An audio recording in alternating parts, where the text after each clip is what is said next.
I pari ishte kur Silvinio ul në sallën e konferencave në stadium dhe po bëhej gati të fliste për mediat. Sa po ul në tavolin, ai u mundua të rregullonte mikrofonin që kishte përpara, në mënyrë që të ishte në lartësinë e duhur. Por trajneri pa dashje e prishi atë dhe për disa qaste mbeti I shtangur.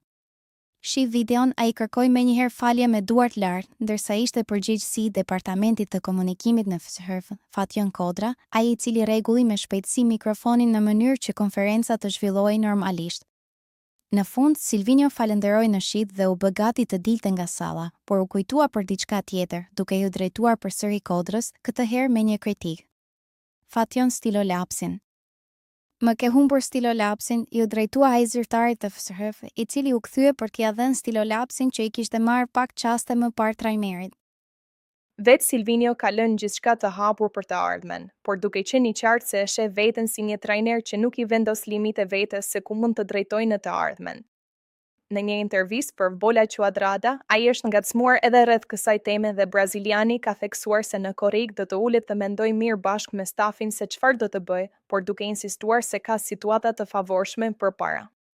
Pas përfundimit të këtyre dy ndeshjeve, më 26 dhe 31, kemi një kontratë deri në fund të Kupës së Botës, shpresojmë të arrijmë atje, është një situatë e paprecedent, e vështirë, por jo e pamundur.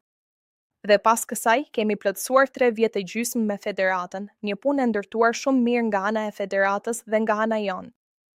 Është një grup teknik me një bërtham shumë ndërkombëtare, unë, Doriva dhe Pablo Zabaleta, një argentinas. Ne të tre sjellim përvoja shumë të ndryshme dhe pastaj, me thelbin ton dhe autenticitetin që nuk mund të humbas kurrë, arrim ta marrim dhe ta filtrojmë atë në fushë dhe atë që duan nga lojtarët, diçka shumë interesante. Unë jam një trajner që nuk vendos kufi.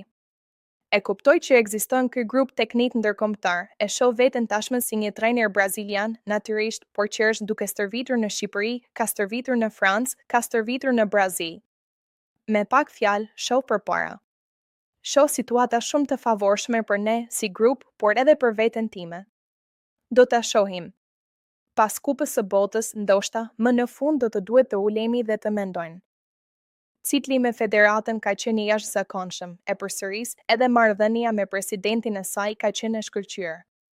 Le të presim derisa kjo kontratë të përfundojë në fund të korrikut dhe që atëherë tutje, të ulemi dhe ta rimendojmë, ishte komenti I Silvinios. Nga mbrojtja në sulm, të gjithë kanë idetë e tyre se si duhen rreshtuar kuqezin dhe cilëve emra duhet t'u besoj trajneri Silvinio nga minuta e parë duke parë formën apo kontributin e tyre. Por një rreshtim të tillë mund ta ndërtosh edhe duke marrë për bazë vlerën e kartonit të futbollistëve sipas faqes së specializuar të Mercatos Transfermarkt. Sipas vlerësimeve të saj, është e qartë se cili është formacioni që Silvinio duhet të hedhë në fushë, nëse merr për bazë vetëm sa vlen aktualisht futbollistët që ka grumbulluar në treg. Do të ishte një formacion me vlerën e përgjithshme 74.5 milion euro dhe ku ylli I ekipit do të ishte një ndër rikthimet, Anis Mehmeti. Ai do ishte lojtari më I vlerësuar I rreshtimit me 14 milion euro, teksa do luante për krah Aslanit që vlerësohet 13 milion euro. Padyshim do kishte vend edhe për Moçin, I cili vlerësohet aktualisht në 11 milion euro, me sulmuesin që do rreshtohej djathtas, duke I lënë vendin në të majt Vuzunit, I cili vlerësohet 5 milion euro. Në majën e sulmit do të ishte Broja, I cili aktualisht ka vlerën 8 milion euro. Duket paksa e çuditshme, por lojtari me vlerën më të ulët në këtë rreshtim është rekordmeni Elseid Hysaj, I cili aktualisht në treg ka vlerën 1.5 milion euro, ndërsa në kulmin e karrierës së tij vlerësohej 25 milion euro. Kanë mbetur 8 ndeshje deri në fund të kampionatit dhe konte synon t'i fitojë të gjitha, jo vetëm për të mërzitur Milanin dhe Interin, por për të shpresuar të zvogëlojë hendekun me to dhe kush e di, të luftoj pikë për pikë deri në ditën e fundit. Trajneri I Napolit nuk fshihet më. Askush nuk mund të na ndalojë të shikojmë përpara.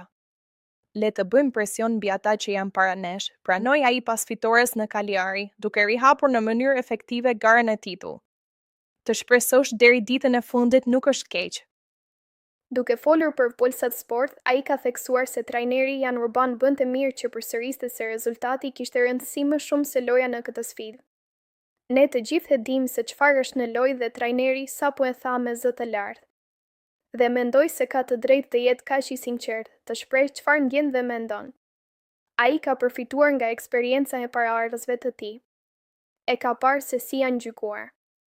Ai e di se kur ne ishim duke fituar, askush nuk akuzonte lojtarët se kanë luajtur dobët. Favorit? Pa dyshim ne jemi, por duhet gjithmonë të kesh një qasje me kujdes dhe respekt për kundërshtarin që ke përballë. Ja vlen që të bëjmë një përmbledhje të tillë. Nga 10 ndeshjet tona kundër Holandës, ne mund të fitojmë 1 apo 2. Megjithatë, ne nuk e dim kurrë se kur mund të ndodhin. Shqipëria është gati për duelin historik me Polonin, me kuqezinjt që do të ndeshen në Varshavë të njëjtën për një vend në finalen e play-off-it që të dërgon në botëror.